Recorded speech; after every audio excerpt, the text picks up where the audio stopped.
ಏನಂದ್ರೆ ನಾನು ಇನ್ನೊಬ್ಬರ ಜೀವಿತವನ್ನ ಆಶೀರ್ವದಿಸುವನಾಗಿರ್ಬೇಕು.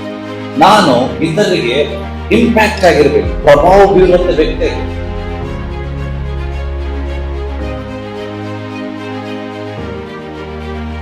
ಬಾಲಿವುಡ್ ಸ್ಟಾರ್ ತರ ಆಗ್ಬೇಕಂತ, ಕ್ರಿಕೆಟರ್ ತರ ಆಗ್ಬೇಕಂತ, ಲೋಕದ ಜನರ ತರ ಆಗ್ಬೇಕಂತ.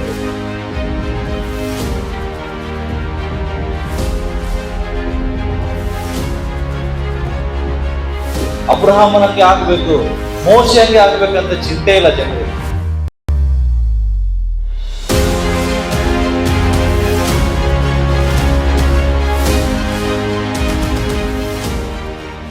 ಅಪೊಸ್ತಲರ ಕೃತ್ಯ 6ನೇ ಅಧ್ಯಾಯಕ್ಕೆ ನಮ್ಮ ಸತ್ಯವೇದ ತಿಳಿಸೋಣ. ಇದರಲ್ಲಿ ಒಬ್ಬರು ಯಾರಾದರೂ ಬೇಗನೆ 6ನೇ ಅಧ್ಯಾಯದಲ್ಲಿ 1 ರಿಂದ 10 ವರ್ಷದ ತನಕ ಒಬ್ರು ಹೋಗ್ತೀರಾ ಬೇಗ? ಅವರಲ್ಲಿ ಗ್ರೀಕ್ ಭಾಷೆಯವರಿಗೆ ಪ್ರಿಯ ಭಾಷೆಯವರ ಮೇಲೆ ದಿನದಿನದ ಉಪಚಾರದಲ್ಲಿ ನಮ್ಮ ವಿಧಿಮೆಯನ್ನು ಸರಿಯಾಗಿ ಪರಾಮರಿಸುವುದಿಲ್ಲ ಎಂದು ತೋರಿಸಿದರು. ಆಗ 12 ಮಂದಿ ಅಪೊಸ್ತಲರು ಶಿಷ್ಯ ಮಂಡಳಿಯನ್ನು ಕೂಡಿಸಿ, ನಾವು ದೇವರ ವಾಕ್ಯೋಪದೇಶವನ್ನು ಬಿಟ್ಟು ಉಪಚಾರ ಮಾಡುತ್ತಿದ್ದು ತಕ್ಕದಲ್ಲವಲ್ಲ. ಆದುದರಿಂದ ಸಹೋದರರೇ, ಸಂಭಾವಿತರು ಪವಿತ್ರಾತ್ಮವರಿದ್ದರೂ ಜ್ಞಾನ ಸಂಪನ್ನರು ಆಗಿರುವ 7 ಮಂದಿಯನ್ನು ನಿಮ್ಮೊಳಗಿಂದ ನೋಡಿ ಆರಿಸಿಕೊಳ್ಳಿರಿ. ಅವರನ್ನು ಈ ಕೆಲಸದಲ್ಲಿ ಸೇರಿಸಬೇಕು. ನಾವಾದರೂ ಪ್ರಾರ್ಥನೆಯನ್ನು ವಾಕ್ಯೋಪದೇಶವನ್ನು ಮಾಡುವುದರಲ್ಲಿ ನಿರತರಾಗಿದ್ದೆವು ಎಂದು ಹೇಳಿದರು. ಈ ಮಾತು ಸರ್ವ ಮಂಡಳಿಗೆ ಒಳ್ಳೆಯದೆಂದು ತೋರಿತು. ಅವರು ಪವಿತ್ರಾತ್ಮ ಭರಿತನು, ನಂಬಿಕೆಯಿಂದ ತುಂಬಿದವನು ಆದ ಸ್ತೆಫನನನ್ನು, ಫಿಲಿಪ್ಪ, ಪ್ರೊಕೋರ, ತಿಮೋನ, ಪರ್ಮೇನ, ಯೆಹೂದ್ಯ ಮತಾವಲಂಬಿಯಾದ ಅಂತಿಯೋಕ್ಯದ ನಿಕೋಲಾಯ ಎಂಬುವರನ್ನು ಆರಿಸಿಕೊಂಡು ಅಪೊಸ್ತಲರ ಮುಂದೆ ನಿಲ್ಲಿಸಿದರು. ಅಪೊಸ್ತಲರು ಪ್ರಾರ್ಥನೆ ಮಾಡಿ ಅವರ ಮೇಲೆ ಕೈಗಳನ್ನಿಟ್ಟು ನೇಮಿಸಿದರು. ಮತ್ತು ದೇವರ ವಾಕ್ಯವು ಪ್ರಬಲವಾಯಿತು. ಸ್ತೆಫನನು ದೇವರ ಕೃಪೆಯಿಂದಲೂ ಬಲದಿಂದಲೂ ತುಂಬಿದವನಾಗಿ ಜನರಲ್ಲಿ ಮಹಾ ಅದ್ಭುತ ಕಾರ್ಯಗಳನ್ನು ಮಾಡುತ್ತಾ ಇದ್ದನು. ತುಂಬಾ ವಿಷಯಗಳಿದೆ ಇಲ್ಲಿ. ಸಭೆಯ ಸೇವೆಯನ್ನ ಮಾಡುವುದು. ಸಭೆಯ ಸೇವೆ ಅಂದ್ರೆ ಸುವಾರ್ತೆ ಸೇವೆ ಅಲ್ಲ. ಸಭೆಯಲ್ಲಿರುವಂತಹ ಹಿರಿಯರನ್ನ, ಬೇರೆ ಭಾಷೆಗಳನ್ನ ಆಡುವ ಜನರನ್ನ ಸರಿಯಾಗಿ ನೋಡಿಕೊಳ್ಳುವುದಕ್ಕೂ, ಅವರಿಗೆ ಉಪಚಾರ ಮಾಡುವುದಕ್ಕೂ, ಅವರಿಗೆ ಅಡಿಗೆ ಮಾಡಿ ಬಡಿಸುವುದಕ್ಕೆ, ಈ ರೀತಿಯಾದಂತಹ ಸೇವೆಗಾಗಿ ಕೆಲವು ಜನರನ್ನ ಪ್ರತ್ಯೇಕಿಸಿ ಅವ್ರನ್ನ ನೇಮಿಸ್ತಾರೆ. ಅದರಲ್ಲಿ ಒಬ್ಬ ಸ್ಟೆಫನ್. ಈ ಸ್ಟೆಫನ್ ಬಗ್ಗೆ ನೀವು ಈ ವಚನ ಓದುವಾಗ, ಈ ಅಪೊಸ್ತಲ ಕೃತ್ಯ ಬರೆದಂತ ಬರಹಗಾರನಾದ ಡಾಕ್ಟರ್ ಲೂಕ್, ಈತನು ಸ್ಟೆಫನನನ್ನ ಅದ್ಭುತವಾದ ರೀತಿ ವರ್ಣಿಸ್ತಾನೆ. ಆ 7 ಮಂದಿಯಲ್ಲಿ ಈ ಸ್ಟೆಫನನ್ನ ವರ್ಣಿಸುವಾಗ ಒಂದು ವಿಭಿನ್ನವಾದ ಶೈಲಿಯಲ್ಲಿ ವರ್ಣಿಸ್ತಾನೆ. ನೀವು ಕೇವಲ 5ನೇ ವಚನವನ್ನ ಗಮನಿಸಿದ್ರೆ, 5ನೇ ವಚನ ಹೇಳ್ತದೆ, ಅವರು ಪೂರ್ಣ ನಂಬಿಕೆ ಉಳ್ಳವನು ಪವಿತ್ರಾತ್ಮನೂ ಭರಿತನಾದ ಸ್ಟೆಫನನ್ನ ಆರಿಸಿಕೊಳ್ತಾರೆ. ಫಸ್ಟ್ ಯಾರನ್ನ? ಸ್ಟೀಫನನ್ನ. ಸೊ ಇದು ಬೇರೆ ಭಾಷಾಂತರದಲ್ಲಿ, ಅಂದ್ರೆ ಬೇರೆ ವರ್ಷನಲ್ಲಿ ಇದೆ ಈ ರೀತಿಯಾಗಿ. ಇದರಲ್ಲಿ ಅಷ್ಟು ಸರಿಯಾಗಿ ಅದನ್ನ ಭಾಷಾಂತರಿಸಲಿಲ್ಲ. ಯಾಕಂದ್ರೆ ಇಂಗ್ಲಿಷ್ ಅಲ್ಲಿ ಹೇಳಿದ್ರೆ ನೋಡ್ರಿ, they choose Stephen, a man of full of faith and of the Holy Ghost. ಅಂದ್ರೆ ಆತನು ಪೂರ್ಣ ನಂಬಿಕೆ ಉಳ್ಳವನು, ಪವಿತ್ರಾತ್ಮ ಭರಿತನು ಆಗಿದ್ದಾನೆ. ಯಾರು? ಹಾಗೆ ಅಂದ್ರೆ ಲೂಕನು ಇಲ್ಲಿ ಸ್ಟೆಫನ್ ಬಗ್ಗೆ ವರ್ಣಿಸುವಾಗ ಒಂದು ಪದವನ್ನ ಬಳಸ್ತಾ ಇದ್ದಾನೆ, ಪೂರ್ಣ. ಏನು? ಫುಲ್. 4 ವಿಷಯಗಳಲ್ಲಿ ಪೂರ್ಣ ಅನ್ನುವಂತ ಪದವನ್ನ ಬಳಸ್ತಾ ಇದ್ದಾನೆ. ಮೊದಲನೇದಾಗಿ ಪೂರ್ಣ ನಂಬಿಕೆ ಉಳ್ಳವನು, ಪೂರ್ತಿಯಾಗಿ ಪವಿತ್ರಾತ್ಮನಿಂದ ತುಂಬಲ್ಪಟ್ಟವನಾಗಿದ್ದನು. 8ನೇ ವಚನ ಓದಿ, ದೇವರ ಕೃಪೆಯಿಂದಲೂ ಶಕ್ತಿಯಿಂದಲೂ ತುಂಬಿದ. ಯಾರು? ಸ್ಟೀಫನ್. ಅದೇ ಇಂಗ್ಲಿಷ್ ಅಲ್ಲಿ ನೋಡ್ರಿ, Stephen full of faith and power. ಅಂದ್ರೆ ಪೂರ್ಣ ನಂಬಿಕೆಯಿಂದ ತುಂಬಿದ. ಅರ್ಧಂಬರ್ಧ ನಂಬಿಕೆ ಅಲ್ಲ, ಪೂರ್ಣ ಶಕ್ತಿಯಿಂದ ತುಂಬಿದ. ಅಂದ್ರೆ ಈತನ ಬಗ್ಗೆ ವರ್ಣಿಸುವಾಗ ಯಾವ ರೀತಿಯಾಗಿ ವರ್ಣಿಸ್ತದಂದ್ರೆ, ಈತನು ಪೂರ್ಣ ನಂಬಿಕೆ ಉಳ್ಳವನು, ಪರಿಪೂರ್ಣವಾಗಿ ಪವಿತ್ರಾತ್ಮದಿಂದ ತುಂಬಲ್ಪಟ್ಟವನು, ಪರಿಪೂರ್ಣ ಪರಿಪೂರ್ಣವಾದ ಕೃಪೆಯಿಂದಲೂ ಶಕ್ತಿಯಿಂದಲೂ ತುಂಬಿದಂತವನು ಯಾರು ಅಂತ ಹೇಳಿದ್ರೆ ಸ್ಟೀಫನ್. ಸ್ಟೀಫನ್ ಎಷ್ಟು ಪ್ರಭಾವವನ್ನು ಬೀರಿದ ಅಂದ್ರೆ, ಈತನು ಸೇವೆ ಮಾಡುವಂತ ಅಷ್ಟು ಜನರಲ್ಲಿ ಅತಿ ಕಡಿಮೆ ವಯಸ್ಸನ್ನು ಜೀವಿಸ್ತಾನೆ. ಬೇಗನೆ ಸತ್ತವನು ಯಾರು? ಸ್ಟೀಫನ್. ಅವನ ಬಗ್ಗೆ ಒಂದು ಸ್ಲೋಗನ್ ಇದೆ, Stephen lived short life but he lived full life.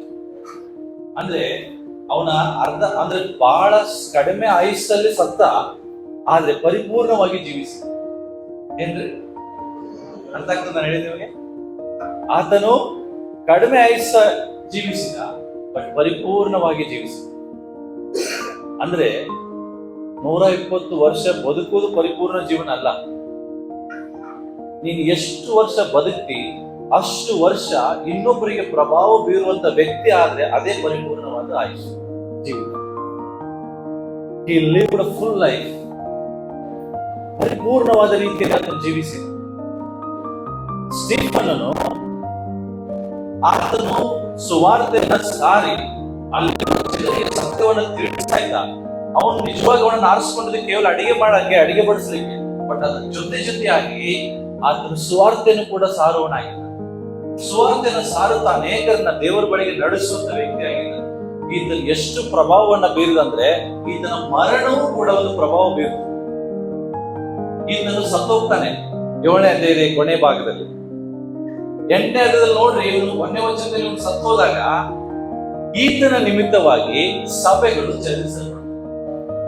ಈತನ ಮರಣದ ನಿಮಿತ್ತವಾಗಿ ಸಭೆಗೆ ಹಿಂಸೆಗಳಾಗ್ತದೆ. ಈತನ ಮರಣದ ನಿಮಿತ್ತವಾಗಿ ಸೌಲನಾದವನು ಪೌಲನಾಗಿ ಮಾರ್ಪಡ್ತಾನೆ. ಈತನ ಒಬ್ಬನ ಜೀವಿತದ ಪ್ರಭಾವದಿಂದ ದೇವರ ದರ್ಶನ ಪರಿಪೂರ್ಣಗೊಳ್ಳುವುದನ್ನು ಸಹ ನೋಡ್ಬೋದು. ಯಾಕೆಂದ್ರೆ ದೇವರು ಹೇಳಿದ್ದಾರೆ, ನೀವು ಕೇವಲ ಅಷ್ಟೇ ಸಾಕ್ಷಿಗಳಾಗಿರಬಾರ್ದು, ಯುದಾಯದಲ್ಲಿಯೂ ಸಮಾಜದಲ್ಲಿಯೂ ಸಾಕ್ಷಿಗಳಾಗಿರ್ಬೇಕು. ಬಟ್ ಅಲ್ಲಿರುವಂತ ಅಪೊಸ್ತಲರು ಎಲ್ಲಾ ಶಿಷ್ಯರು ಕೇವಲ ಯೆರೂಸಲೇಮಿನಲ್ಲಿ ಟೆಂಟ್ ಹಾಕಿರ್ತಾರೆ. ಅವ್ರಿಗೆ ಬೇರೆ ಕಡೆ ಹೋಗ್ಲಿಕ್ಕೆ ಇಷ್ಟ ಇಲ್ಲ. ಬಟ್ ಈತನ ಮರಣದಿಂದ ಅವರು ಚದುರಿಸಲ್ಪಡ್ತಾರೆ. ಕೆಲವರು ಸಮಾರ್ಯಕ್ಕೂ ಕೆಲವರು ಯುದಾಯಕ್ಕೂ ಚದುರಿಸಲ್ಪಟ್ಟಾಗ 8ನೇ ವಚನದಲ್ಲಿ ಹೇಳ್ತದೆ, ಚದುರಿಸಲ್ಪಟ್ಟವರೆಲ್ಲ ಸ್ವಾರ್ಥಿಗಳನ್ನ ಸಾರಿ. ಈತನ ಮರಣದಿಂದ ಪೌಲನು ಸಹ ರಕ್ಷಣೆ ಹೊಂದ.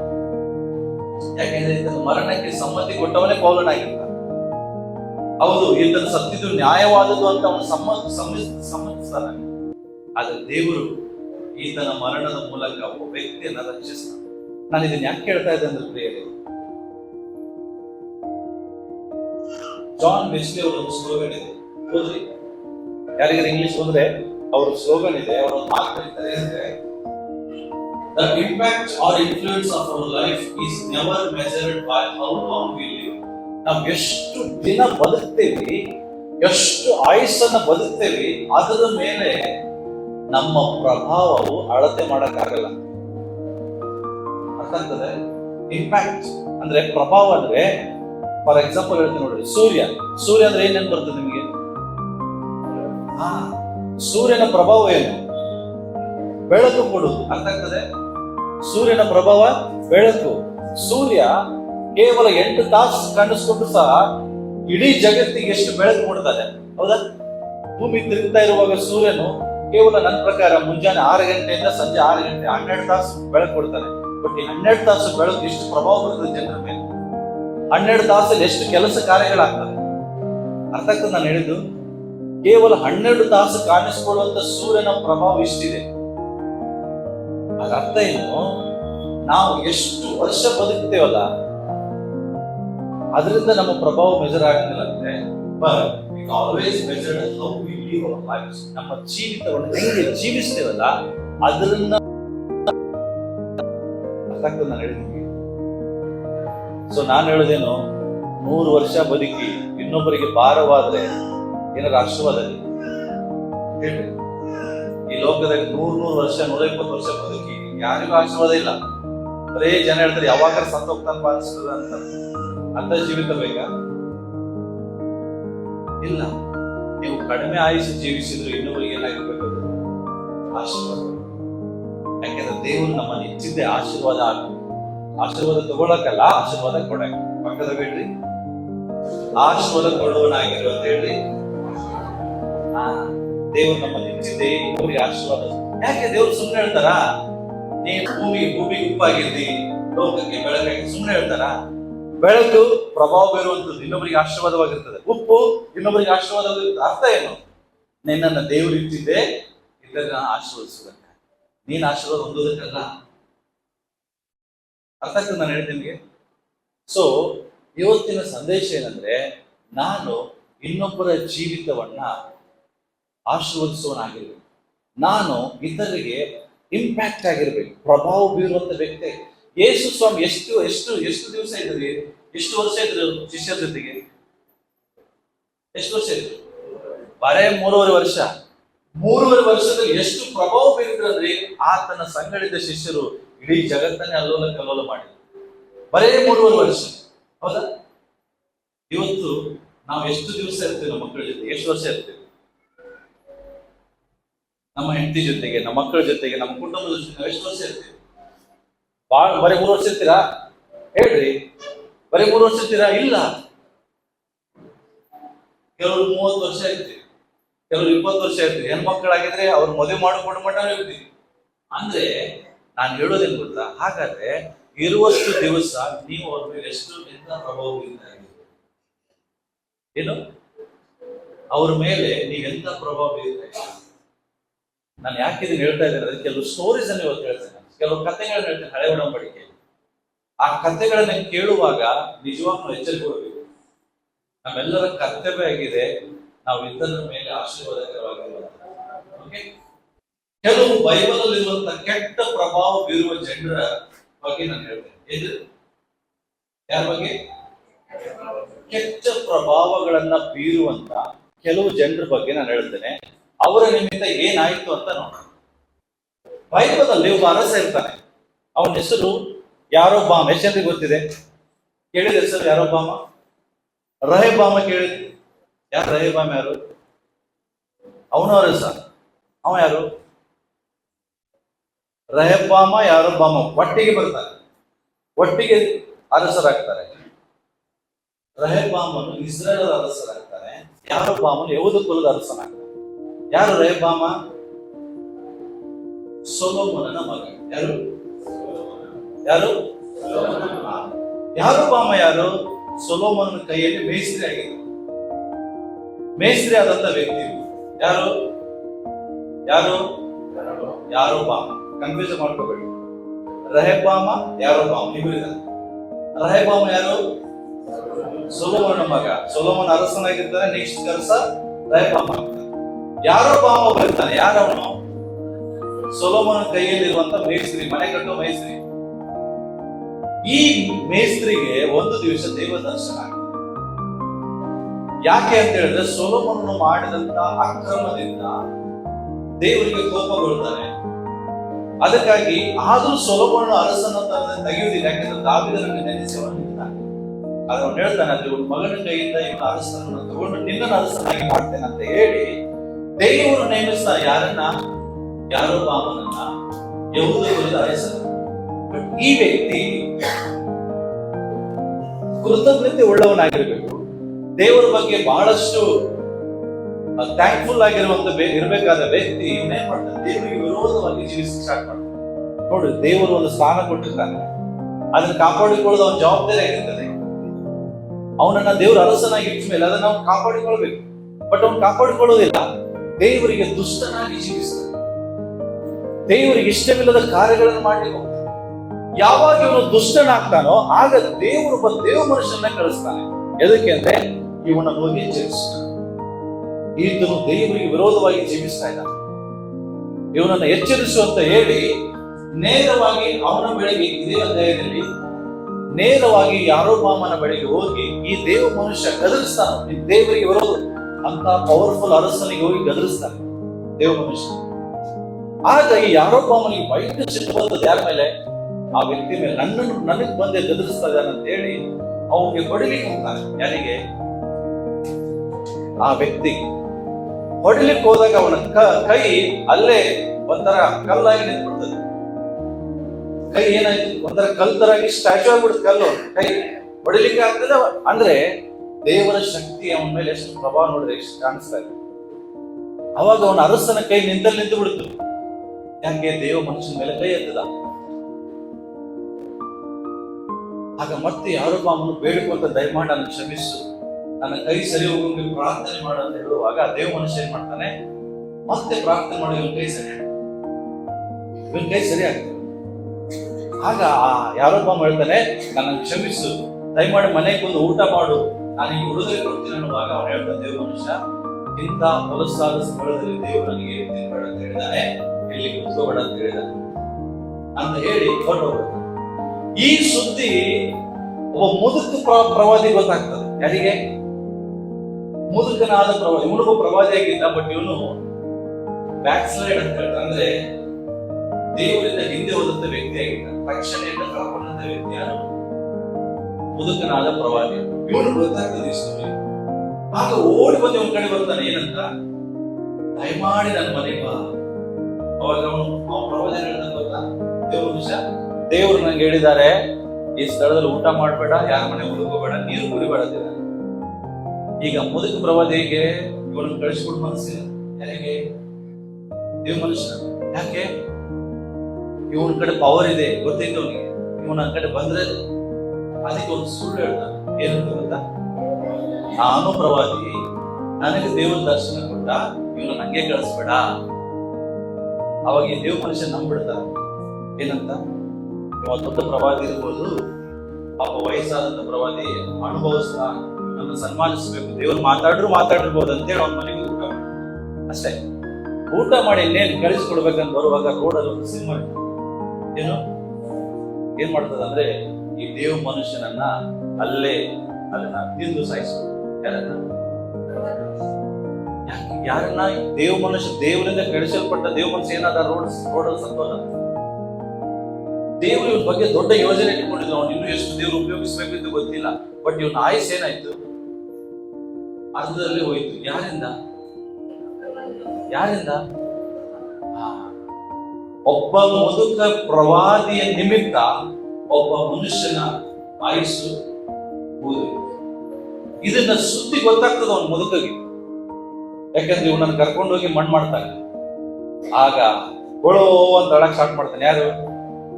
ಯಾಕೆ ಅವನು ಗೊತ್ತಾಗ್ತದೆ, ನನ್ನ ನಿಮಿತ್ತ ಸತ್ತೋದ. ಇವನು ಎಷ್ಟೋ ದೊಡ್ಡ, ಇನ್ನೂ ದೇವರಿಂದ ಉಪಯೋಗಿಸಲ್ಪಡ್ಬೇಕಾಗಿದೆ. ಇವನ ದೇವರು ಇವನ ಮೇಲೆ ಎಷ್ಟೋ ಉದ್ದೇಶಗಳು ಇಟ್ಟಿರಬಹುದು. ಇವನ ಸೇವೆ ಇನ್ನೂ ಬಹಳ ಇತ್ತು. ಬಟ್ ಇವನ ಸೇವೆ ನಾನು ಇವತ್ತು ಸಾಗಿಸಿ, ನನ್ನ ಕೆಟ್ಟ ಪ್ರಭಾವದಿಂದ ಈ ವ್ಯಕ್ತಿ ಸತ್ತ. ಹೇಳುದು ಅರ್ಥ ಆಗ್ತದೆ ನಿಮಗೆ? ನೀವು ಬೀರುವಂತ ಕೆಲವು ಕೆಟ್ಟ ಪ್ರಭಾವದಿಂದ ಇನ್ನೊಬ್ಬರ ಆಯುಷ್ಯ ಮುಗಿದೋಗ್ತದೆ. ನೀವು ಬೀರುವಂತ ಕೆಟ್ಟ ಪ್ರಭಾವದಿಂದ ಇನ್ನೊಬ್ಬರ ಸೇವೆ ನಿಂತು ಹೋಗ್ಬೋದು. ನೀವು ಬೀರುವಂತ ಕೆಟ್ಟ ಪ್ರಭಾವದಿಂದ ದೇವರ ಉದ್ದೇಶ ಹಾಳಾಗ್ಬೋದು. ಆಗ ಪ್ರವಾದಿ ದೊಡ್ಡ ಮುದುಕನಾದ್ರು ಅಳತಾ ಹೇಳ್ತಾನೆ, ನಾನು ಸತ್ರೆ ಇವ್ರ ಪಕ್ಕದಲ್ಲೇ ನನ್ನ ಮಣ್ಣು ಮಾಡ್ರಿ, ನಾನು ಸತ್ರೆ ಇವ್ರ ಪಕ್ಕದಲ್ಲಿ ನನ್ನ ಮಣ್ಣು ಮಾಡ್ರಿ. ಯಾಕೆಂದ್ರೆ ಸಾವಿಗೆ ನಾನು ಕಾರಣ. ನಾನು ಹೇಳೋದು ಅರ್ಥ ಆಗ್ತದೆ. ನೀವು ಎದಕ್ಕೆ ಕಾರಣರಾಗ್ತಾ ಇದ್ದೀರಿ? ಇನ್ನೊಬ್ಬರನ್ನ ಬದುಕಿಸುವುದಕ್ಕೆ ಕಾರಣ ಆಗ್ಬೇಕಾ, ಇನ್ನೊಬ್ಬರನ್ನ ಸಾಯಿಸೋದಕ್ಕೆ ಕಾರಣ ಆಗ್ತದೆ? ಮಾತಾಡಿ. ಇನ್ನೊಬ್ಬರನ್ನ ಸೇವ್ ಮಾಡುವಂತ ಜವಾಬ್ದಾರಿ ದೇವರು ನಮ್ಗೆ ಕೊಟ್ಟಿದಾರಲ್ಲ, ಅವ್ರನ್ನ ಕೊಲ್ಲುವಂಥದ್ದು, ಸಾಯಿಸುವಂಥದ್ದಲ್ಲ. ಒಬ್ಬರೊಟ್ಟಿಗೆ ಅನ್ಯೋನ್ಯತೆಯನ್ನ ಇಚ್ಕೊಳ್ಳುವುದಕ್ಕೆ ನೀನು ಕಾರಣ ಆಗ್ತೀವಿ, ಅವ್ರ ಅನ್ಯೋನ್ಯತೆ ಹಾಳು ಮಾಡೋದಕ್ಕೆ ಕಾರಣ ಏನಾಗ್ತದೆ? ನೀನ್ ಹೇಳ್ರಿ, ನೀವು ಇದ್ದಂತ ಸ್ಥಳ, ಕುಟುಂಬ ಆಗಿರ್ಲಿ, ಸಭೆ ಆಗಿರ್ಲಿ, ಕೆಲಸ ಕಾರ್ಯಗಳಾಗಿರ್ಲಿ, ಕಂಪನಿಗಳಾಗಿರ್ಲಿ, ಬ್ಯಾಂಕ್ ಆಗಿರ್ಲಿ, ಎಲ್ಲೇ ಆಗಿರ್ಲಿ, ನೀನು ಎದಕ್ಕೆ ಕಾರಣ ಆಗಿರ್ಲಿ? ಅಲ್ಲಿರೋ ಅನ್ಯೋನ್ಯತೆಯನ್ನು ಹಾಳು ಮಾಡ್ಲಿಕ್ಕೆ ಕಾರಣ, ಅವ್ರ ಅನ್ಯೋನ್ಯತೆಯನ್ನು ಹೆಚ್ಚು ಮಾಡ್ಲಿಕ್ಕೆ ಕಾರಣ. ಅರ್ಥ ಆಗ್ತದೆ ನಾನು ಹೇಳಿದ್ದು? ಸೊ ಈ ಯಾರೊಬ್ಬನ ಸ್ಟೋರಿ ಇಲ್ಲೇ ಮುಗಿಲಿಲ್ಲ. ಯಾರೊಬ್ಬನ ದುಷ್ಟನಾಗಿದ್ದಕ್ಕೆ ಇದೆಲ್ಲ ಆಯ್ತಲ್ಲ. ಓಕೆ, ನೆಕ್ಸ್ಟ್ ನೀವು ನೋಡ್ರಿ, ನೆಕ್ಸ್ಟ್ ಅದೇ ಅಧ್ಯಾಯಕ್ಕೆ ಬರ್ರಿ. ಅಂದ್ರೆ ಅದೇ ಅಧ್ಯಾಯದಲ್ಲಿ ಮುಂದಿನ ವಚನಕ್ಕೆ ಓದೋಣ. ಇಲ್ಲಿ ನಾವು ನೋಡ್ತೇವೆ, ಯಾರೊಬ್ಬಾಮ ಇವನ ಪಾಪದಿಂದ ಇಡೀ ಇಸ್ರಾಯೇಲ್ ಅವರು ಪಾಪಕ್ಕೆ ಒಳಗಾದರು. ಯಾರು? ಯಾರೊಬ್ಬಾಮನು ತಾನು ಪಾಪ ಮಾಡುವುದಲ್ಲದೆ ಎಲ್ಲಾ ಇಸ್ರಾಯೇಲರನ್ನ ಪಾಪಕ್ಕೆ ಪ್ರೇರೇಪಿಸ. ಈತನ ಪ್ರಭಾವದಿಂದ ಆತನ ಜನರು ಪಾಪಿಗಳಾದ್ರು, ಸರ್ವನಾಶವಾದ್ರು. ಹೋದ್ರಿ ಯಾರಾದ್ರೂ ವಚನ ನೋಡ್ರಿ. ಇಷ್ಟೆಲ್ಲ ಅಂದ್ರೆ ಏನು? ಒಬ್ಬ ವ್ಯಕ್ತಿ ಸತ್ತೋದ ನೋಡ್ರಿ, ಒಬ್ಬ ವ್ಯಕ್ತಿ ಬಂದು ಗದರಿಸಿದ ಮೇಲೆ ಅವನ ಕೈ ಏನಾಯ್ತು? ಬೆಂಡ್ ಆಗೋಯ್ತು, ಅಲ್ಲೇ ಸ್ಟ್ಯಾಚು. ಆಗ ಮತ್ತೆ ದೇವರು ಪ್ರಾರ್ಥನೆ ಮಾಡೋ ಅವನ ಕೈ ಸರಿ ಆಯ್ತು. ನೀವೇನ್ ಮಾಡ್ತೀರಿ ಹಂಗಿದ್ರೆ? ಅಯ್ಯೋ, ಸಡನ್ ಆಗಿ ಹಾರ್ಟ್ ಅಟ್ಯಾಕ್ ಆಗಿದೆ ಅಂತ ಹೇಳ್ಕೊಳ್ಳಿ. ನಿಮಗೆ ಏನಾಯ್ತು? ಸಡನ್ ಆಗಿ ಹಾರ್ಟ್ ಅಟ್ಯಾಕ್ ಆಯ್ತು. ಹಾಸ್ಪಿಟಲ್ ಹೋಗ್ತೆ ದೇವ್ರ ಡಾಕ್ಟರ್ ಹೇಳ್ತಾರೆ, ನಿಮ್ ಗುಣ ಆಯ್ತು ಆಟೋಮೆಟಿಕ್.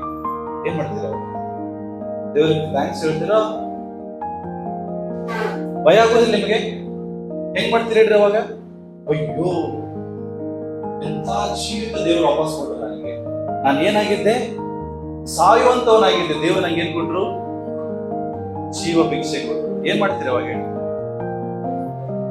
ಮಾತಾಡ್ರಿ, ನಿಮ್ ಕಡೆ ನಿಮ್ಗೆ ಹೇಳ್ರಿ, ಏನ್ ಮಾಡ್ತೀರಿ? ಹಂಗಿದ್ದಾಗ ದೇವರಿಗೆ ಕೃತಜ್ಞತೆ ಉಳ್ಳವರಾಗಿರ್ತೀರೋ ಅಥವಾ ಮತ್ತೆ ನಿಮ್ಮಂಗೆ ನೀವು ಮತ್ತೆ ನಿಮ್ ದಾರಿ ನೀವು ಹಿಡಿತೀರೋ? ಮಾತಾಡ್ರಿ, ಜೋರಾಗಿ ಮಾತಾಡ್ರಿ. ತಿಂದಿಲ್ವಾ? ಟೆನ್ಷನ್ ಮಾಡ್ರಿ, ಮಧ್ಯಾಹ್ನ ತಿಂದು ನನಗೆ ಹೇಳಿ, ನಿಮಗೆ ದೇವರಿಂದ ಕೇಳಿಂದ ಬೆಳೆಸಿದ್ರೆ ನೀವು ಕೃತಜ್ಞತೆ ಉಳ್ಳವರಾಗಿರ್ತೀರೋ ಅಥವಾ ಮತ್ತೆ ನಿಮ್ ದಾರಿ ನೀವು ಹಿಡಿತೀರೋ? ಹಿಡ್ತೀರಾ?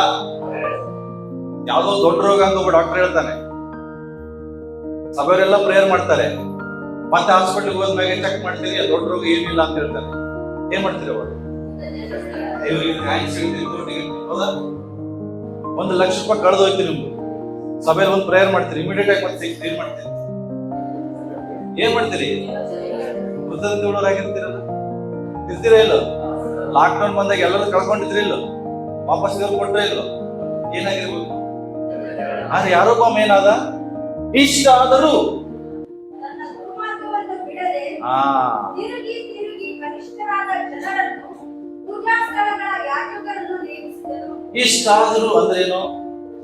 ಇಷ್ಟೆಲ್ಲಾ ದೇವರು ಸಹಾಯ ಮಾಡಿದ್ರು, ಇಷ್ಟೆಲ್ಲಾ ಕೇಳಿಂದ ತಪ್ಪಿಸಿದ್ರು, ತನ್ನ ದುರ್ಮಾರ್ಗವನ್ನು ಬಿಡಲಿಲ್ಲ. ಕೆಲವು ಸಲ ನಮ್ದು ಹಂಗೆ ಅಲ್ಲ, ಇಷ್ಟು ಸಹಾಯ ಮಾಡಿದ್ರು, ದೇವ್ರು ಇಷ್ಟು ಉಪಕಾರ ಮಾಡಿದ್ರು, ನಾಯಿ ಬಾಲ ಡೊಂಕೆ, ನಮ್ ಬಾಲ ಸರಿ ಆಗೋದಿಲ್ಲ. ಫಾಸ್ಟ್ ನೀವೆಷ್ಟೇ ಬಾಲ ಸರಿ ಮಾಡಿ ಕಳಿಸ್ರಿ, ಪೈಪ್ ಹಾಕಿ ಕಳಿಸ್ರಿ, ಮತ್ ಮನೆಯನ್ನ ತಕ್ಕೊಳ್ಳೋರೆ ನಾವು. ಅದು ಡೊಂಕೆ ಆಗಿದ್ರೆ ಚಂದ ನಮ್ಗೆ. ಅವನ ನಿಮಿತ್ತ ಅವನ ದೇಶದ ಜನರು ನಾಶವಾಗುವುದು. ಯಾರ ನಿಮಿತ್ತ? ಯಾಕೆ? ಅವನು ಕೆಟ್ಟ ಪ್ರಭಾವವನ್ನು ಬೀರುವ ಅರಸನಾಗಿ, ಇನ್ನೊಬ್ಬರನ್ನ ಸರಿಯಾದ ಮಾರ್ಗದಲ್ಲಿ ನಡೆಸೋನಲ್ಲ, ಇನ್ನೊಬ್ಬರನ್ನ ಹಾಳು ಮಾಡುವಂತ ವ್ಯಕ್ತಿಯಾಗಿದ್ದ. ಈ ಯಾರೋಬಾಮನ ಕುಟುಂಬದಲ್ಲೇ ಇನ್ನೊಬ್ಬ ಹುಡುಕ ನಂಗೆ. ಯಾರೋಬಾಮ ದುಷ್ಟನಾದ. ನೀವು ಏನ್ ಮನೆಗೋಗಿ ಎಲ್ಲ 14-13ನೇ ಅಧ್ಯಾಯ ಓದಿದ್ರಲ್ಲ? ಓಕೆ, ಇಲ್ಲ ನೋಡಿದ್ರೆ ಫಸ್ಟ್ ಕಿಂಗ್. ಜಸ್ಟ್ ಒಂದೆರಡು ವಿಷಯಗಳು ಎಲ್ಲ ಓದಿಸಿ ಕಾಯ್ತಲ್ಲ, ಒಂದೆರಡು ವಿಷಯಗಳು ತೋರಿಸ್ತೇನೆ. ಓಕೆ, ಈಗ ನೀವು ನೋಡಿದ್ರಿ, ಎಷ್ಟನೇ ಅಧ್ಯಾಯ ಓದಿದ್ರಿ? 13ನೇ ಅಧ್ಯಾಯ 33ನೇ ವಚನ ಓದಿದ್ರಲ್ಲ? ಯಾರೋಬಾಮನ ಬಗ್ಗೆ ಓದಿದ್ರಿ. ಓಕೆ, ಸಿ, ಇದೇ ಪ್ರಕಾರ ನೀವು ಮುಂದೆ ಅನೇಕ ಅರಸರು ಬರ್ತಾರೆ. ಯಾರು ಬರ್ತಾರೆ? ಇದೇ ರೀತಿಯ ಅರಸರು ಬಂದಾಗ 15ನೇ ಅಧ್ಯಾಯ ತೆಗೆದ್ರಿ 15ನೇ ಅಧ್ಯಾಯ 25ನೇ ವಚನ. ಯೆಹೂದ್ಯರ ಅರಸನಾದ ಆಸನ ಆಳ್ವಿಕೆಯ 2ನೇ ವರ್ಷದಲ್ಲಿ ಯಾರೊಬ್ಬಾಮನ ಮಗನಾದ ಯಾರೊಬ್ಬಾಮನ ಮಗ ಏನಾದ? ನೆಕ್ಸ್ಟ್ ಕಿಂಗ್ ಆದ. ನೆಕ್ಸ್ಟ್ ಇವನು ಇಸ್ರಾಯೇಲರನ್ನು ಪಾಪಕ್ಕೆ ಪ್ರೇರೇಪಿಸಿದ ತನ್ನ ತಂದೆಯ ಮಾರ್ಗದಲ್ಲಿ ನಡೆದು ಯೆಹೋವನ ದೃಷ್ಟಿಯಲ್ಲಿ ದ್ರೋಹಿಯಾದನು. ಅಪ್ಪ ಪಾಪ ಮಾಡಿದ, ಅಪ್ಪ ಕೆಟ್ಟ ದಾರಿಯೆಲ್ಲ ನಡೆದ, ಆಟೋಮೆಟಿಕ್ ಆಗಿ ಯಾರು ನಡೀತಾ ಇದ್ದಾರೆ ಈಗ? ಸೇಮ್ ಅಪ್ಪ ನಡೆದ ಹಾದಿಯಲ್ಲೇ ಮಗ ನಡೀತಾರೆ. ಅಂದ್ರೆ ಏನು? ನಾವು ಸತ್ರು ನಮ್ಮ ಪ್ರಭಾವ ಜೀವಂತವಾಗಿರ್ತದೆ, ನಮ್ಮ ನೆರಳು ಇನ್ನೂ ಇರ್ತದಂತೆ, ಪ್ರಭಾವ ಬೀರುವಂಥದ್ದು. ಅಪ್ಪ ದುಷ್ಟನಾಗಿದ್ದ, ಮಗನು ದುಷ್ಟನಾದ, ಮಗ ಹಂಗೇ ದುಷ್ಟತನದಲ್ಲಿ ನಡೆದ. ಹಿಂಗೆ ನೀವೆಲ್ಲ ಓದ್ತಾ ಬರೀ ಅರಸರು. ಇವನ್ ಮಕ್ಕಳು ಯಾರ್ಯಾರು ಬಂದ್ರಲ್ಲ, ಮಕ್ಕಳು ಮೊಮ್ಮಕ್ಕಳು ಎಲ್ಲರೂ ಏನಾದ್ರು ಯಾರು ಒಳ್ಳೆಯವರಾಗ್ಲಿಲ್ರಿ. ಇವನ ಸಂತತಿಯಲ್ಲಿ ಮುಂದೊಬ್ಬ ಬರ್ತಾನೆ, ಅವನ ಹೆಸರು ಅಹಾಬ. 17ನೇ ಅಧ್ಯಾಯಕ್ಕೆ ಬರ್ರಿ. ಅವನು ಒಳ್ಳೆಯವನಾ? ಮಾತಾಡ್ರಿ. ಇವನ ಹಾದಿಯಲ್ಲಿ ಒಬ್ಬ ಬರ್ತಾನೆ, ಕುಟುಂಬದಲ್ಲಿ ಬರ್ತಾನೆ. ನೆಕ್ಸ್ಟ್ ಅವನ ಹೆಸರು ಏನು? ಅಹಾಬ. ಇವನ ಹೆಂಡತಿ, ಇವನ ಕೆಟ್ಟ ಅಂದ್ರೆ ಇವನ ಹೆಂಡತಿ ಇನ್ನೂ ಕೆಟ್ಟವಳು, ಹೌದಲ್ಲ? ಅಹಾಬ ಎಲ್ಲೋ ಒಂದ್ ಕಡೆ 1% ಬೇಗ, ಬಟ್ ಅವನ ಪೂರ್ತಿ ಹಾಳು ಮಾಡಕ್ಕೆ ಅವನ ಹೆಂಡತಿ ಬಂದಿತ್ತು. ಇವರಿಬ್ರು ಸೇರಿ ಇಡೀ ಕುಟುಂಬವನ್ನ, ಅವನ ಸಂತತಿಯನ್ನ ಸರ್ವನಾಶ ಮಾಡ್ತಾರೆ. ಯಾರಾದ್ರೂ 22:51 ಓದ್ರಿ. 1 Aರಸು 22ನೇ ಅಧ್ಯಾಯ, ಲಾಸ್ಟ್ ಚಾಪ್ಟರ್ 51. ಯೆಹೂದ್ಯರ ಅರಸನಾದ ಯೆಹೋಷಾಫಾಟನ ಆಳ್ವಿಕೆಯ 17ನೇ ವರ್ಷದಲ್ಲಿ ಹಾ, ಅಹಾಬನ ಮಗನಾದ ಅಹಜ್ಯ ಎಂಬುವನು ನೋಡ್ರಿ, ಅಹಾಬನ್ ಬಗ್ಗೆ ನಮ್ಗೆ ಗೊತ್ತಿದೆಯಲ್ಲ, ದುಷ್ಟ, ಅದಕ್ಕೆ ಅವನ ಬಗ್ಗೆ ಹೇಳುದಿಲ್ಲ. ಈಗ ಅವನ ಮಗ ಅಹಜ್ಯ ಅರಸನಾಗಿ ಸಮಾರ್ಯದಲ್ಲಿ 2 ವರ್ಷ ಆಳಿದನು. ಹಾ ಇವನು ಇಸ್ರಾಯೇಲರನ್ನು ಪಾಪಕ್ಕೆ ಪ್ರೇರೇಪಿಸಿದ ಹಾ. ನೆಬಾಟನ ಮಗನಾದ ಯಾರೊಬ್ಬಾಮನ ಮತ್ತು ತನ್ನ ತಂದೆ ತಾಯಿಗಳ ಮಾರ್ಗದಲ್ಲಿ ನಡೆದು ಯೆಹೋವನ ದೃಷ್ಟಿಯಲ್ಲಿ ದ್ರೋಹಿಯಾದನು. ಅವನ ಮುತ್ತಜ್ಜ ಯಾರೊಬ್ಬಾಮ, ಅವನ ಅಪ್ಪ ಅಮ್ಮ ಅಹಾಬ, ಇಜ್ಬೇಲ್, ಇವರ ಮಾರ್ಗದಲ್ಲೇ ಇವ ನಡೆದ. ನಾನು ಅರ್ಥ ಮಾಡ್ಕೊಳ್ರಿ, ಇವತ್ತು ನೀವು ಮಾಡುವಂತ ಪಾಪ ನಿಮ್ಮ ತಲೆಮಾರುಗಳವರೆಗೂ ಹೋಗ್ತದೆ. ಒಂದೇ ಬರುವಂತ ಮೊಮ್ಮಕ್ಕಳು, ಮರಿ ಮೊಮ್ಮಕ್ಕಳು ಸಹ ಪಾಪಿಗಳಾಗಲಿ ಜೀವಿಸ್ತಾರೆ. ಹಾಗಾದ್ರೆ ನಾವು ಎಂಥ ಪ್ರಭಾವ ಬೀರೋರಾಗಿ. ಯಾರೊಬ್ಬನ ಸ್ಟೋರಿ ಹಂಗೆ ಮುಗಿತಾ ಇಲ್ಲ, ಹಂಗೆ ಕಂಟಿನ್ಯೂ ಆಗ್ತದೆ, ಹಂಗೆ ಕಂಟಿನ್ಯೂ ಆಗ್ತದೆ. ನೀವು ನೆಕ್ಸ್ಟ್ 2ನೇ ಅರಸು ಬನ್ನಿ. 2ನೇ ಅರಸು 8ನೇ ಅಧ್ಯಾಯ ಬನ್ನಿ. ಇವನಿಗೂ ಅಹಾಬನ ಕುಟುಂಬದವರಿಗೂ ಹಾ, ವಿರುದ್ಧರ ಯುದ್ಧಗಳಿಂದ ಯಾರಂದ್ರೆ ಇವನು ಅಂದ್ರೆ ಕಿಂಗ್ ಅಹಜ್ಯ ಅಂತ ಒಬ್ಬ ಅರಸ ಇರ್ತಾನೆ. ಅಹಜ್ಯನ ಒಬ್ಬ ಅರಸನು ಇವನು. ಓಕೆ, ಹಾ, ಇವನು ಅವರ ಮಾರ್ಗದಲ್ಲಿ ನಡೆದು ಯೆಹೋವನ ದೃಷ್ಟಿಯಲ್ಲಿ ದ್ರೋಹಿಯಾದನು. ಸೊ ಅರ್ಥ ಮಾಡ್ಕೊಳ್ರಿ, ಮೇಲಿದೆ ನೋಡ್ರಿ, ಇವನು ಯಾರಂದ್ರೆ ಅಹಾಬನ ಮೊಮ್ಮಗ. ಯಾರು? ಅಹಜ್ಯ. ಯಾರಿವನು? ಯಾರಿವನು? ಅಹಾಬನಿಗೆ ಒಂದು ಮಗಳು, ಆ ಮಗಳ ಮಗ ಇವನು. ಮೇಲೆ ನಿಮ್ಗೆ 25ನೇ ವಚನ ಓದಿ. ಅಹಾಬನ ಮಗನು ಇಸ್ರಾಯೇಲರ ಅರಸನು ಆದ ಹಾ ಯೋರಾಮನ ಆಳ್ವಿಕೆಯ 12ನೆಯ ವರ್ಷದಲ್ಲಿ ಹಾ ಯೆಹೂದದ ಅರಸನಾದ ಯೆಹೋರಾಮನ ಮಗ ಅಹಜ್ಯನು ಅರಸನಾದನು. ಹಾ, ಯಾರಂದ್ರೆ ಅಹಾಬನ ಮೊಮ್ಮಗ. ಈತನು ಸಹ ಏನಾಗ್ತಾನೆ ಅಂದ್ರೆ, ಒಬ್ರು ಸಹ ದೇವರ ಬಗ್ಗೆ, ದೇವರ ವಿಷಯದಲ್ಲಿ ಒಳ್ಳೆಯವರಾಗಿ ಜೀವಿಸುವುದೇ ಇಲ್ಲ. ಇದು ಎಲ್ಲಿಂದ ಸ್ಟಾರ್ಟ್ ಆಯ್ತು? ಎಲ್ಲಿಂದ ಸ್ಟಾರ್ಟ್ ಆಯ್ತು ಸಮಸ್ಯೆ? ಯಾರೊಬ್ಬಾಮನಿಂದ. ಹಂಗೆ ಯಾರೊಬ್ಬಾಮನಿಂದ ಸ್ಟಾರ್ಟ್ ಆದದ್ದು ಮುಗಿತಾ ಇಲ್ಲ, ಕಂಟಿನ್ಯೂ ಇದೆ. ಅವನಿಂದ ಹುಟ್ಟಿದ ಎಲ್ಲಾ ಜನರು ರಾಜರಾದ್ರು, ಎಲ್ಲಾ ದುಷ್ಟರಾದ್ರು. ಇವತ್ತು ಯಾರೊಬ್ಬಾಮನ ಸ್ಥಾನದಲ್ಲಿ ನಿಲ್ಲಿದೆ. ಇವತ್ತು ನೀವು ಮಾಡುವಂತ ಜೀವಿತ ಮುಂದೆ ನಿಮ್ಮ ತಲೆಮಾರುಗಳಿಗೂ ಇಫೆಕ್ಟ್. ಮಕ್ಕಳು, ಮುಂದೆ ಬರುವಂತ ಸಂತತಿ, ಮರಿಮೊಮ್ಮಕ್ಕಳು ಎಲ್ಲರಿಗೂ ಅದು ಏನಾಗ್ತದೆ? ಇಫೆಕ್ಟ್ ಆಗ್ತದೆ. ಯಾಕೆಂದ್ರೆ ದೇವರು ನಮ್ಮನ್ನು ಸುಮ್ಮನೆ ಇಚ್ಚಿಲ್ಲ, ದೇವರು ನಮ್ಮನ್ನ ಪ್ರಭಾವ ಬೀರುವಂತೆ. ನೀನು ಒಳ್ಳೆ ಪ್ರಭಾವ ಬೀರೋನಾಗಿರ್ಬೇಕು, ಹೆಚ್ಚು ಪ್ರಭಾವ ಬೀರೋರಾಗಿರ್ಬಾರ್ದು. ಒಳ್ಳೆ ಪ್ರಭಾವ ಬೀರೋರು ತುಂಬಾ ಇದ್ದಾರೆ ಬೈಬಲ್ ಅಲ್ಲಿ, ಅವ್ರ ಹೆಸರು ಆಮೇಲೆ ಬರ್ತದೆ.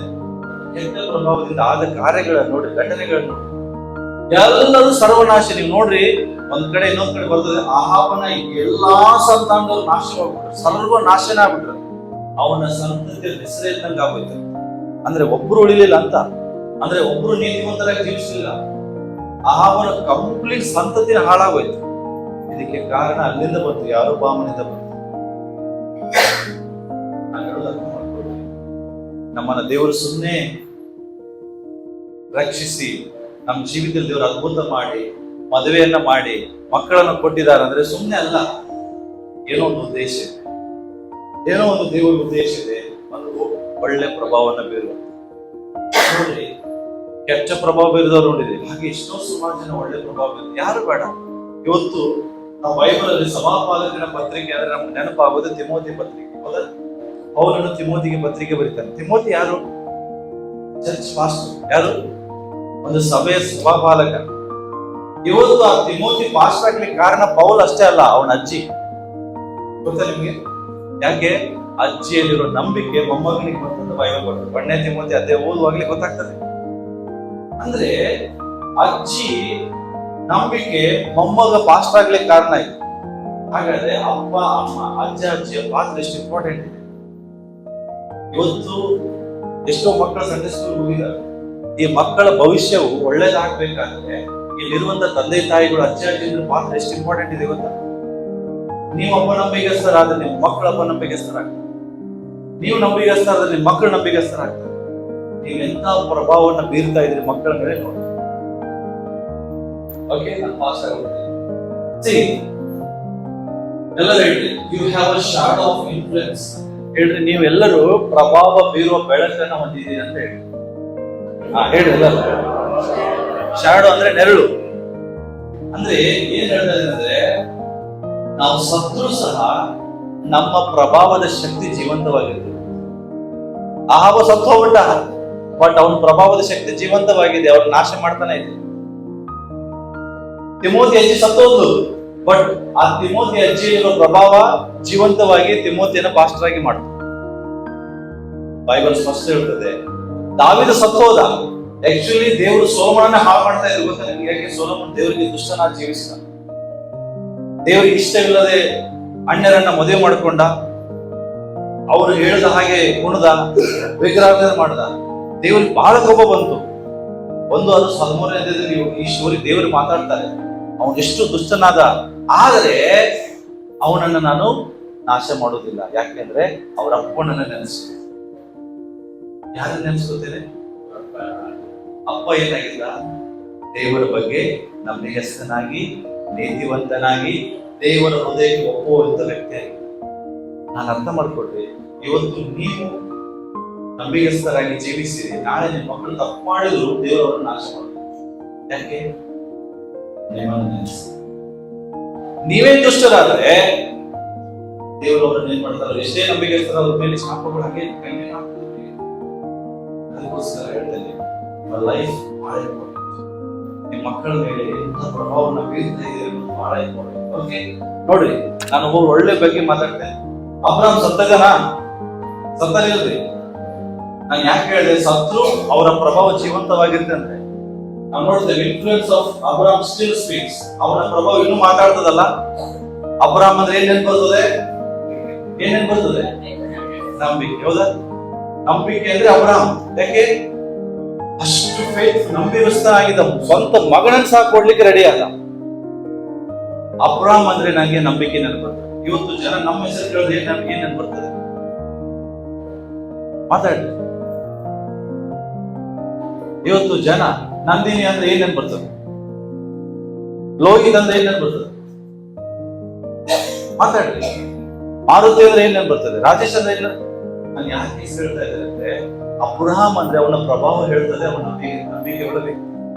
ಇವತ್ತು ನಮ್ಮನ್ನು ನೋಡಿ ಜನ ಹೇಳ್ಬೇಕು, ನಮ್ಮ ಹೆಸರು ಹೇಳುವಾಗ್ಲೇ ಅವ್ರು ಬರ್ಬೇಕು, ಇವ್ರು ಪ್ರಾರ್ಥಿಸಬೇಕು, ಇವರು ದೇವರ ಮಕ್ಕಳು, ಇವ್ರು ದೇವರ ಅಭಿಷೇಕ ಹೊಂದದವರು. ಈ ಪದ ಬರ್ತದ, ಜಗಳ ಗಂಟೆ ಅವಳು,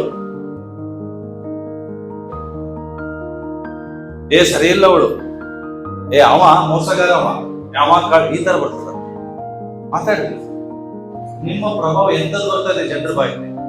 ಮೋಸಗಾರ ಅಂತ ಬರ್ತಾ ಇದೆಯಾ, ಅಥವಾ ಪ್ರಾರ್ಥಿಸುವಂತ ವ್ಯಕ್ತಿ ಅಂತ ಬರ್ತಾ ಇದೆ? ನಿಮ್ಮ ಪ್ರಭಾವ ಸಾಯುವುದಿಲ್ಲ ಪ್ರಿಯ. ನಾನು ಅರ್ಥ ಮಾಡ್ಕೊಡ್ರಿ. ಸುಮ್ಮನೆ ನಾನು ಈ ಸಂದೇಶ ರೆಡಿ ಮಾಡೋದಿಲ್ಲ. ನೆಕ್ಸ್ಟ್, ಮೋಶೆ ಅಂದ್ರೆ ಏನ್ ನೆನ್ ಬರ್ತದೆ? Great leader. ಹೌದಾ? 40 ಲಕ್ಷ ಇಸ್ರಾಯೇಲರನ್ನ 40 ವರ್ಷ ಅರಣ್ಯದಲ್ಲಿ ನಾಯಕನಾಗಿ ಕರ್ಕೊಂಡು ಗ್ರೇಟ್ ಲೀಡರ್. ನಾನು ಅನ್ಕೋತೀನಿ, ಸ್ವಾಮಿ, ಈ ಜೀವನ ಜ್ಯೋತಿ ಸಭೆಗಳು 100 ಜನರನ್ನು ಮೇಂಟೈನ್ ಮಾಡೋದೇ ಕಷ್ಟ. ಈ 100 ಜನರನ್ನು ಮಾತ್ರ ಕಷ್ಟ. ಯಾಕೆ? ಒಬ್ರು ಹಿಂಗೆ ಇದ್ರೆ ಅವ್ರು ಹಾಗೆ, ಅವ್ರು ಈ ಕಡೆ ಹೇಳಿದ್ರೆ ಅವ್ರು ಆ ಕಡೆ ಹೇಳಿದ್ದಾರೆ, ಅವ್ರು ಪೂರ್ವಕ್ಕೆ ಹೋದ್ರೆ ಅವ್ರು ಪಶ್ಚಿಮಕ್ಕೆ ಹೋಗ್ತಾರೆ. ಅವ ಹೆಂಗೆ ಮೇಂಟೈನ್ ಮಾಡಿರ್ಬೋದು ಅಲ್ಲ?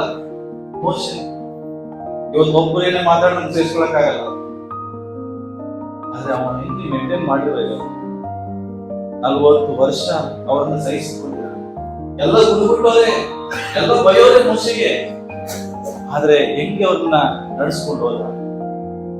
ಇವತ್ತು ನಮ್ಮನ್ನ ನೆನೆಸಿದ್ರೆ ಹಂಗೆ ಹೇಳ್ತಾರ, ಅವನ ನಾಯಕ, ಅವನು ಒಳ್ಳೆ ಲೀಡರ್, ಅವನ ಲೀಡರ್ ಆಗಿ ಮಾಡೋಣ. ಅವ ಲೀಡರ್ ಅಂದ್ರೆ ಯಾರು? ನೀನು ತಿಳ್ಕೊಂಡು ಸೀಟ್ ಮೇಲೆ ಕೂತ್ಕೊಳ್ಳೋದಲ್ಲ. Leadership is not a position. ನಾಯಕತ್ವ ಅಂದ್ರೆ ಸ್ಥಾನಮಾನ ಅಲ್ಲ.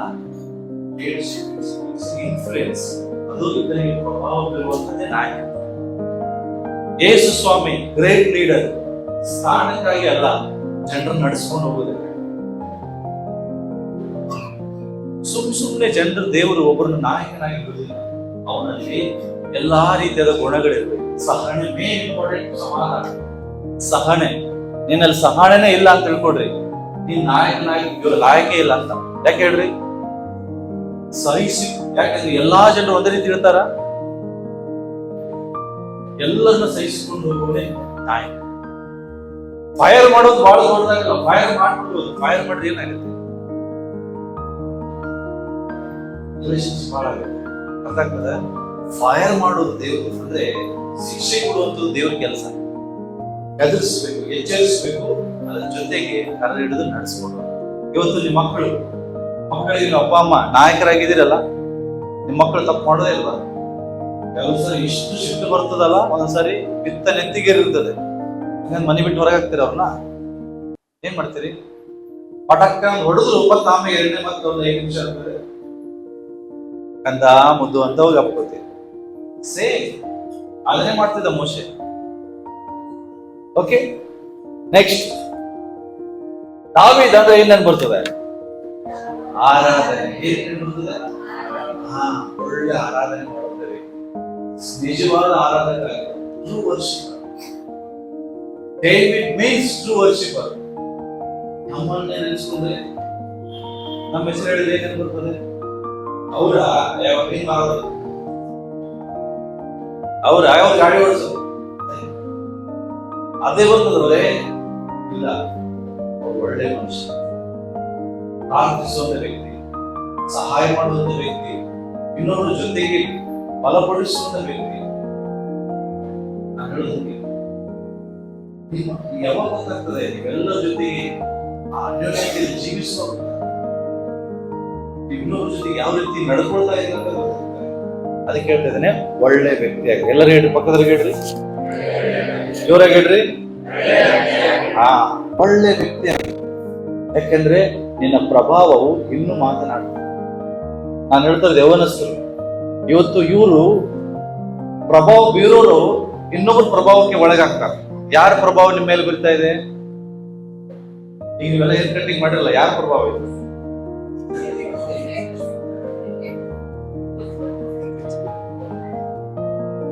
ಯಾರ ಪ್ರಭಾವ?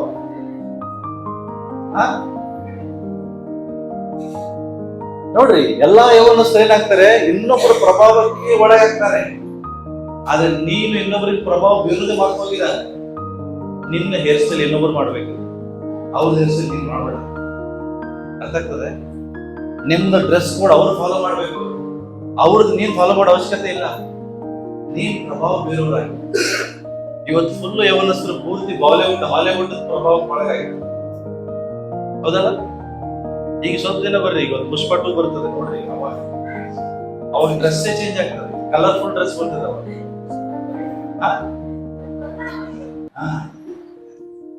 KGF ಬಂದಾಗ ಬೇರೆನ, ಈಗ ಪುಷ್ಪ 2 ಬರ್ತದೆ. ಅದ್ರಾಗ ಹೆಂಗೆ ಅಂದ್ರೆ ಫುಲ್ ರಂಗ ಡ್ರೆಸ್, ಹಂಗೆ ಬರ್ತವೆ ಡ್ರೆಸ್.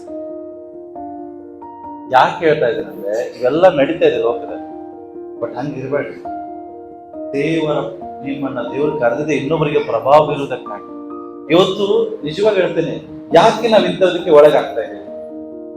ಯಾಕೆಂದ್ರೆ ನಮ್ಮ ಕಂಪನಿ ಸರಿ ಇಲ್ಲ. ಕಂಪನಿ ಅಂದ್ರೆ ಏನು? ನಮ್ಮ ಕಂಪನಿ ಅಂದ್ರೆ ಒಂದು ಕೋರಿ ಅಂತ ಕ್ವಶನ್ ಹೊರಡ.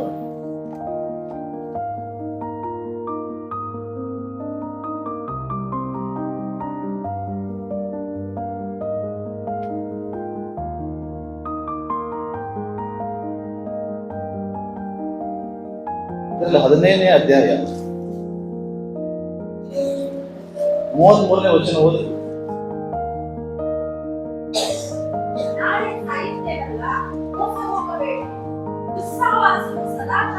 ಮೋಸ ಹೋಗ್ಬೇಡ್ರಿ, ಮೋಸ ಹೋಗ್ಬೇಡ್ರಿ. ದುಸ್ಸಹವಾಸವು ಏನ್ ಕೆಡಿಸ್ತದ್ರಿ? ಏನ್ ಸದಾಚಾರ ಅಂದ್ರೇನು? ಏನ್ ಸದಾಚಾರ ಅಂದ್ರೇನು? ಹಾ, ಮತ್ತೆ ಇಲ್ಲಿ ನೋಡ್ರಿ, ದುಸ್ಸಹವಾಸವು ಏನ್ ಕೆಡಿಸ್ತದಂತೆ? ಸದಾಚಾರವನ್ನ ಕೆಡಿಸ್ತದೆ. ನೋಡ್ರಿ, ಏನ್ ಸದಾಚಾರ? ಒಳ್ಳೆ ಕಾರ್ಯಗಳು, ಒಳ್ಳೆ ಆಚರಣೆಗಳು. ಇವತ್ತು ನಮ್ಮ ಫ್ರೆಂಡ್ಶಿಪ್ ಸರ್ಕಲ್,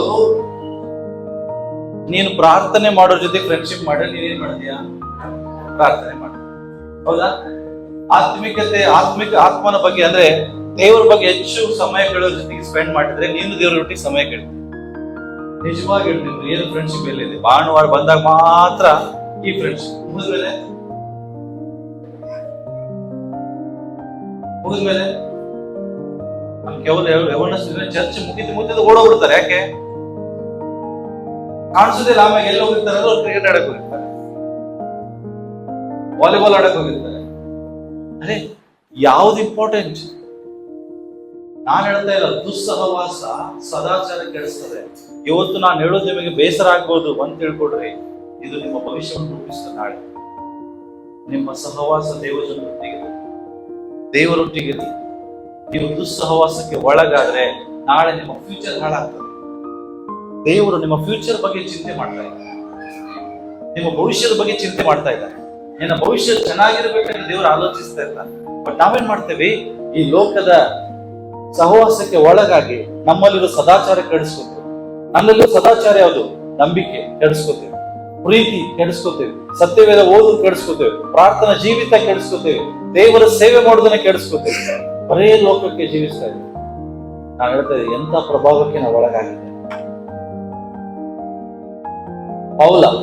ಪೌಲ ಅಂದ್ರೆ ಸಾಕು ನಮಗೆ, ಒಳ್ಳೆ ಸಭಾಸ್ಥಾಪಕ, ರಿಯಲ್ ಮಿಷನರಿ. ಇಡೀ ಲೋಕದ ಕಟ್ಟ ಕಡೆವರೆಗೂ 3 ಖಂಡಗಳಿಗೆ ಪ್ರಯಾಣ ಮಾಡಿದಂತ ವ್ಯಕ್ತಿ.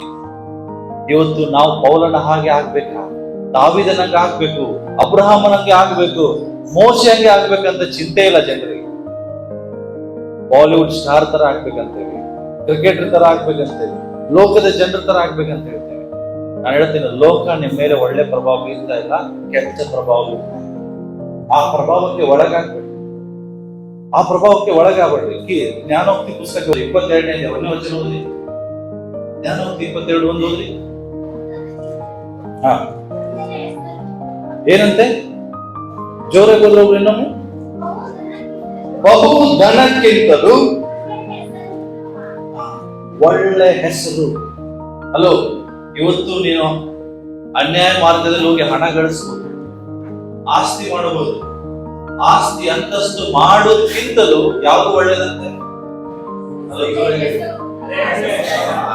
ಒಳ್ಳೆ ಹೆಸರು ಸಂಪಾದಿಸ್ಬೋದು. ಒಳ್ಳೆ ವ್ಯಕ್ತಿ, ಸಭೆಯಲ್ಲಿ ಬಹಳ ನಂಬಿಕಸ್ಥರು. ವಾವ್, ಸಭೆಯಲ್ಲಿ ಅವನಸ್ಥರು ಅಂದ್ರೆ ಹಿಂಗಿರ್ಬೇಕಪ್ಪ, ಸಭೆಯವರು ಈ ತರ ಹೆಸರು ಗಳಿಸ್ಬೋದು. ಅದು ಲೇಸು. ನಾನು ಹೇಳ್ತಾ ಇರೋದು ಒಳ್ಳೆ ಹೆಸರನ್ನು ಸಂಪಾದಿಸ್ಬೋದು.